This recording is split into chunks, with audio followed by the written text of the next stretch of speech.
Good morning, everyone. My name is Sarah Asante. I am a scripted commissioning editor at one of the BBC's companies called UKTV, and I'm very honoured to have been invited to be an agenda champion today. We've whizzed through these panels really quickly, so I haven't really had a chance to gather the thoughts of my table, but the few notes I have scribbled down on the leadership panel, actually starting with Baroness Scotland, the two words I wrote down with an exclamation mark was "watch us." That really resonated with me, so I wrote that in capital letters. I loved the panel on women's leadership where they talked about being stubborn, being persistent, remember your why. If you're not at the table, you're on the menu. What a sentence. That was incredible. And bring your own chair, look to role models, and health equals wealth. I think these are all really key points that I took away from that conversation. In terms of the health agenda, I was really struck by some of the statistics.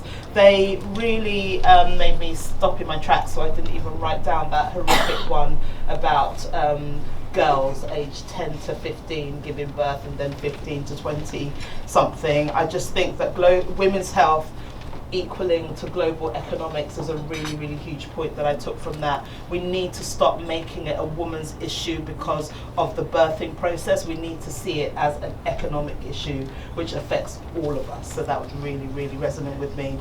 And last but not least, this wonderful conversation just now. God, the young people. We love the young people. I get so I'm an aunt of 4 girls of varying age from 21 to 5, and I tell you, they are the future. And I love this conversation about gender roles being deliberate, not random.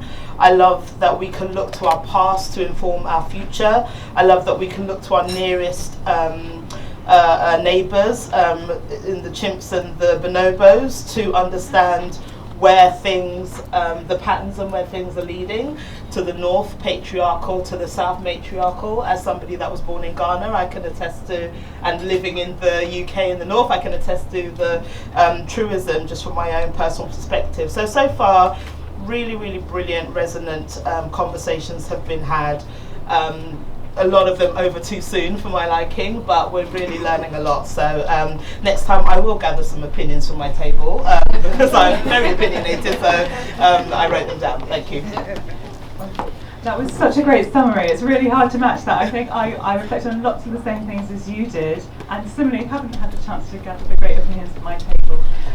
But one of the things that you mentioned that I was particularly interested in, because I work at BBC News in the BBC Verify team. I'm the editor of a programme called BBC Trending.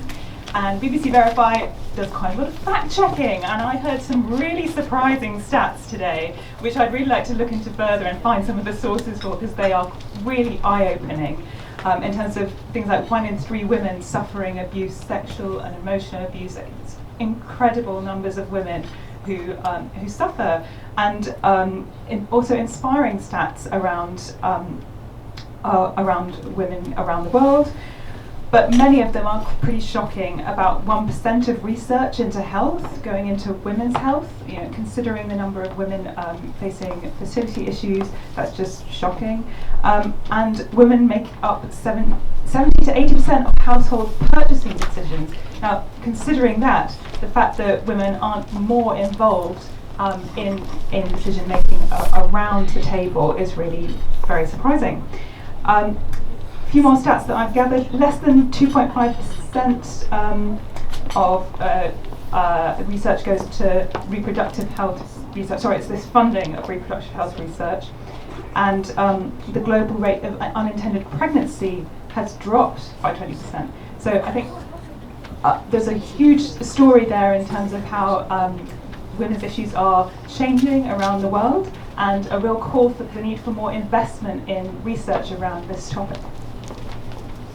Thank you. I'm Louise Stewart. Can you hear me on the mic? Yeah. I'm Louise Stewart. I spent 20 years at the BBC as a political correspondent, so it's like coming home to me because I've spent a lot of time in this room.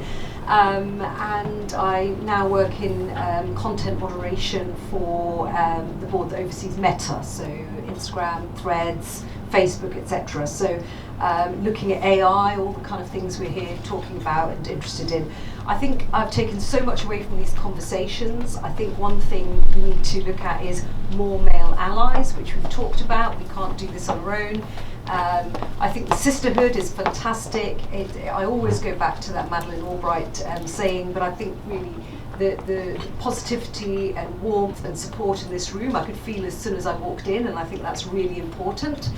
I think things are changing, and I just found the discussion around your book fascinating, because I would say in the 20 years I was at the BBC, I went from being the only female political editor of the 14 nations and regions to now there are many more coming behind. So as Baroness Scotland would say, I was not the last, and I think it's great to watch and see how that's changed. And I spoke to Helen Thomas earlier about it's changing on screen and on air, but it needs to change behind the scenes as well to have proper gender equality. So really looking forward to reading the book and hearing the rest of the conversations. Thank you, and so hello everyone, my name is Cheryl Palmer and I'm from the Financial Times.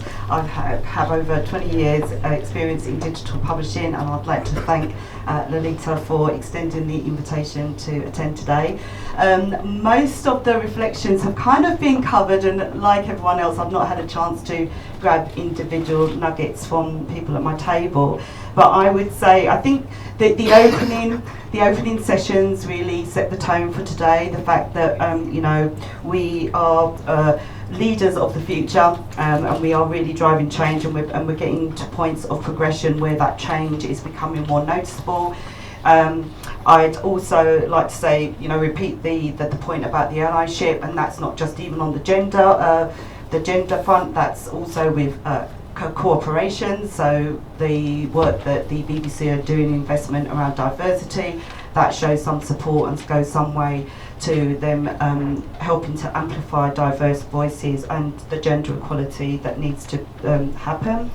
I'd made a note about the Asian scientists being behind the south-facing moon landing, which is just incredible. So another example of how women are really pushing change. Resilience. I think resilience point hit home with a lot of us. That personal feeling of feeling tired and exhausted, but still showing up and still kind of attending, still being persistent, still being stubborn, and bringing your own table, your own chair, rather not the table. Maybe just build the table and bring a chair, but we bring our own chairs where we need to. And the importance of investment in women's health, that was huge. I think, like others, it wasn't as a conversation that we need to talk more about, especially even though we're seeing some reflections on a more local, geographic level, on a wider level. We just know that not enough is being done, and those statistics are really quite horrifying. And I'll just end by saying, as a technologist, you know, it was heartening to hear how technology is proving to be a really good tool and driver for that connection piece that needs to be done, where you've got some initiatives taking place in remote areas, and as a result of technology being in place, that work can continue and show some real signs of development. I'll leave it there. Thank you. Hi everybody, I'm Carenza Jennings. I haven't had the chance to catch up with my table mates yet, but I'm really looking forward to hearing what they have to say. The standout quote for me was what Baroness Scotland said about we're moving from invisible to invincible, and I think that was just absolutely brilliant. And as many other people have said, I can just feel the sparkle in the room. It just feels slightly electric. You have us spellbound, Lolita. I'm really pleased to be here today, and I just want to also just pay homage. I wonder if you all think the same as me. I thought your book sounds amazing, but for me the standout star this morning was your interviewer. I'm afraid I didn't catch her name. Where is she? Yeah, I thought your questions were absolutely brilliant. Thank you. And I speak as someone, I forgot to say who I was, but I serve on a couple of corporate boards and charity boards. and I spent a long career, first of all in the media. So I worked at ITN and then Sky and BBC. I joined the BBC in the year 2000, and one of the other highlights for me was listening to Helen Thomas's roll call of the amazing female leaders at the BBC. It was not the case when I started there, so I was just so thrilled to hear her stats on that. I spent the last half of my career working in technology, and I specifically work in data and AI. So I've had a bit of a squiggly career, but anyway, once again, thank you to you. I was really inspired, and I really wish you the best of luck in all of your future success.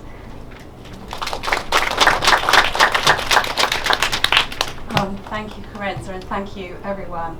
And for me, I mean, like you, it's the persistence as resilience is so important, isn't it?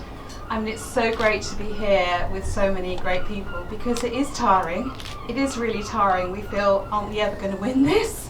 You know, after a lot of years of trying, but we have to remake our opportunities all of the time, and it's only through meeting with people that we're able to do that. And that's why things like this are so important, because it's a gathering in. It's a gathering in so we can all go out again having heard. One of the things, I have got a few observations from my table, but one of the things I really appreciated this morning, I think Baroness Scotland's gone now, but she said thank you to us. Isn't that important? And I want to say thank you for everyone here, but also it reminds me that leadership's all about that, isn't it? It's about really appreciating it, what people do, and actually go out their way to thank them. And I think that's a really great, really great reminder. So somebody from my table's written, the purpose of leadership is to positively impact lives. And the thing is to listen to narratives about how we can do that. And that idea of coming back to our purpose all of the time to give ourselves resilience is really, really important too. And for a really long time, my work, I was also in the media, and I'm a consultant around gender equality, but a lot to do with communications now, but was about giving young people a voice. But it's about giving all unheard people a voice, isn't it? And that also includes older women and all sorts of women that aren't really listened to. Somebody else has written, economic growth goes hand in hand with women's equal participation, and that is so important. I don't know about the rest of you, it was a little bit chilly earlier, right? But now we're really warm, and doesn't that really remind us that our environment really makes a difference with our level of how we're able to participate? We were still participating because on our table we were sharing out our scarves, right? And some people were getting them out of their bags, and somebody gave a jacket to somebody else. So we were participating, but it was in a very sort of basic way of what we needed. And I think that's, from what I'm really looking forward to reading your book, I think that's partly what it's about. It's about where we are in the hierarchy of our needs and what we're thinking about and what we can do.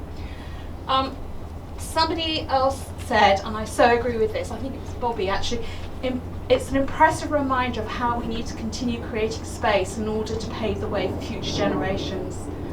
And that is future generations, but it's also the people right now. And I can see Lolita's looking at me, and time is up. And so thank you so much to Lolita and to Rupa for organising this event.